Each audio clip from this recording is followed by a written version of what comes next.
va signar un conveni de col·laboració amb Eurecat amb l'objectiu d'impulsar la innovació i la transferència tecnològica a les empreses mitjançant accions destinades a potenciar la recerca i el desenvolupament, el talent i la formació tecnològica, amb la finalitat d'incrementar la seva competitivitat i el seu negoci.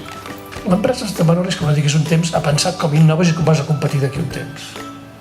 Com tu no innovis i vagis reposant el teu valor afegit, això s'acaba. I s'acaba segons a quins sectors amb una rapidesa tremenda. És difícil trobar espais per pensar en innovació moltes vegades, com no sigui una pressió d'aquelles que dius que sortir la competència ha tret això i si no un pas endavant se'n menja. El problema és innovar reactivament quan la competència ja t'ha guanyat un pas endavant. Aquest és un problema. Tenim bastants centres tecnològics al país, fruit de moltes iniciatives individuals molt bones, però al final, en un món com el que estem vivint globalitzat, els tamanys són importants. Aquest és el sentit d'Eurecat. Al final, lograr una major massa per tindre major eficàcia. Major eficàcia, Eurecat s'ha fet per una sola cosa, per les empreses.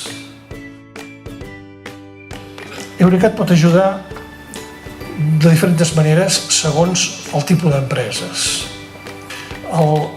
Les tecnologies que són perifèriques o el que és el core business les poden trobar més ràpides, les empreses més fàcils i, entre cometes, amb menys risc d'inversió amb un centre com Eurecat. Aquesta capacitat de traduir quelcom excel·lent i tecnològicament molt bo amb algo pràctic, jo diria que aquesta és la realitat que pretén Eurecat. Jo no sé si diu aquell si el gran guanya el petit o el petit guanya el gran. Ara, que el ràpid guanya el lent quasi sempre. Estem en una situació de que la rapidesa és quelcom necessari dintre de les companyies.